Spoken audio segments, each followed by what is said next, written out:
এই দোয়াটা শিখে নেন, ইনশাআল্লাহ আপনার জীবনের সমস্ত সংকট কেটে যাবে।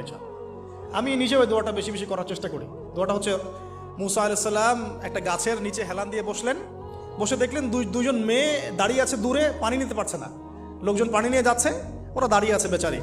মুসা আলাইহিস সালাম গিয়ে বললেন, কি সমস্যা আপনাদের? এটা নিয়ে আপনারা আবার মেয়েদের সাথে কথা বলার চেষ্টা করেন, ঠিক আছে? তো মাহারাম গায়রা মাহারাম মেনে চলে। তারা বললেন যে আমাদের বাবা অনেক বৃদ্ধ মানুষ, আমরা পানি নিতে পারি না যতক্ষণ না আমাদের কম পানি নিয়ে চলে যায়। মুসা আলাইহিস সালাম একটু বললাম না, ফিজিক্যালি খুব স্ট্রং ছিলেন, থাকে না বডি বিল্ডার, সামনে গিয়ে কথা বলে সরো পানি দিতে দাও, তখন মানুষ একটু মূল্যায়ন করে না।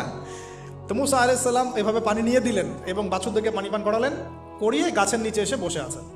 বসে বসে তিনি দোয়া করছেন, এই যে দোয়াটা তিনি দোয়া করছেন, রব্বি, একটা নেক কাজ করলেন, নেক কাজ করলেন না, মানুষের উপকার করলেন, নেক কাজ করে এসে গাছের নিচে বসে দোয়া করছেন, আল্লাহ এখানে তো আমার খাবার পানি বাসস্থান কিছুই নাই, আমি কি করব?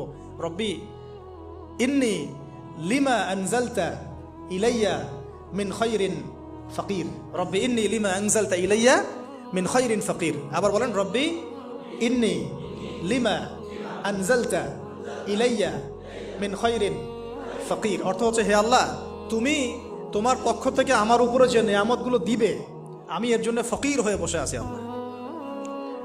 অর্থ বুঝে পড়বেন ভাই, নামাজ রোজা হজ যাকাত যাই করেন আল্লাহর ওয়াস্তে অর্থ বুঝে পড়বেন। অর্থ বুঝে পড়লে আপনার ইবাদতের স্বাদ পাবেন, তৃপ্তি পাবেন, আল্লাহর সাথে কানেকশন হবে, আল্লাহর নূর পাবেন, মাআরিফত পাবেন, সত্য স্বপ্নও দেখবেন তখন ইনশাআল্লাহ।